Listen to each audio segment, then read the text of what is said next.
তৎসৎ। ওং তৎসৎ।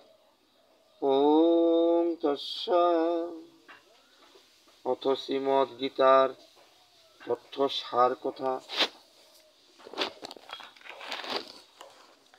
ষষ্ঠম অধ্যায়ে ধ্যান যোগ।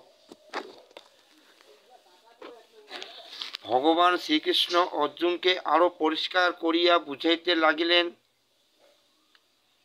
যে সন্ন্যাসী ও যোগী কাহাকে বলে।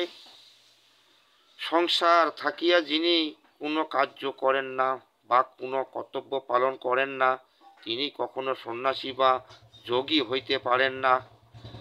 সন্ন্যাসী আর যোগীর কর্ম বিভিন্ন প্রকারে। আকাঙ্ক্ষা বিবর্জিত হইয়া সন্ন্যাসীগণ কাজ করিয়া যান, ফলাফলের আশা করেন না। যোগী ইন্দ্রিয়জয়ী, সুতরাং তিনি দুঃখ সুখ লাভ লোকসানের বা কাম মোহের দ্বারা বিচলিত হন না। শীত গ্রীষ্ম তিনি সমভাবে যোগ করিয়া থাকেন। সমান ও অপমানের দিকে লক্ষ্য না করিয়া শত্রু মিত্র একভাবে দেখিয়া থাকেন। এই অভ্যাসেই যোগ সাধনা।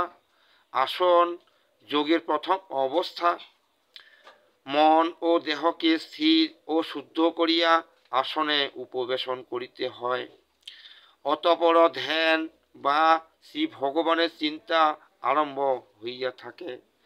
ধ্যান বা আসনের নিয়ম প্রণালী শাস্ত্রে উল্লেখ থাকিলেও ইহার জন্য গুরুর প্রয়োজন। অধিক ভোজনকারী ব্যক্তি বা উপবাসে দেহকে একেবারে শুষ্ক করিয়া রাখিলে তিনি যোগের উপযুক্ত হইতে পারেন না। যিনি সব সময় ঘুমাইতে ভালোবাসেন অথবা যিনি সারা রজনী জাগরণের অতিবাহিত করেন, এরা উভয়ে যোগের উপযুক্ত।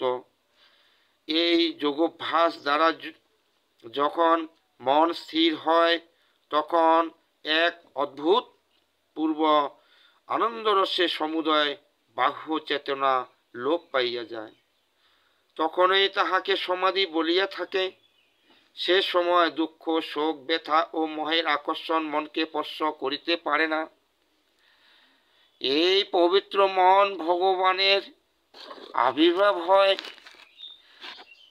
তখন অর্জুন শ্রীকৃষ্ণকে জিজ্ঞাসা করিলেন, যদি কোনো ব্যক্তি বহুকাল যোগ অভ্যাস করিয়া এবং নিয়মিত সাধন করার পর নিষ্ঠা সহকারে আর যোগ্য অভ্যাস না করে বা করিতে না পারে, তাহা হইলে তাহাদের অবস্থা কি হয়?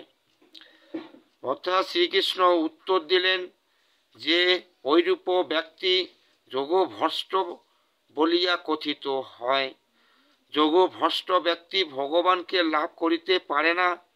তবে মৃত্যুর পর কিছুদিন সে স্বর্গসুখ ভোগ করিয়া তাহার ইচ্ছা অনুরূপ কোন ধনী গৃহে বা তাপসমূহ গৃহে জন্ম লাভ করে, বা তাহার জ্ঞানবান সুধীজনের গৃহে জন্ম হয়।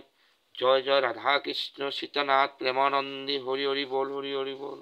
ইতি ষষ্ঠ অধ্যায় ধ্যান যোগ গীতার তথ্যসার।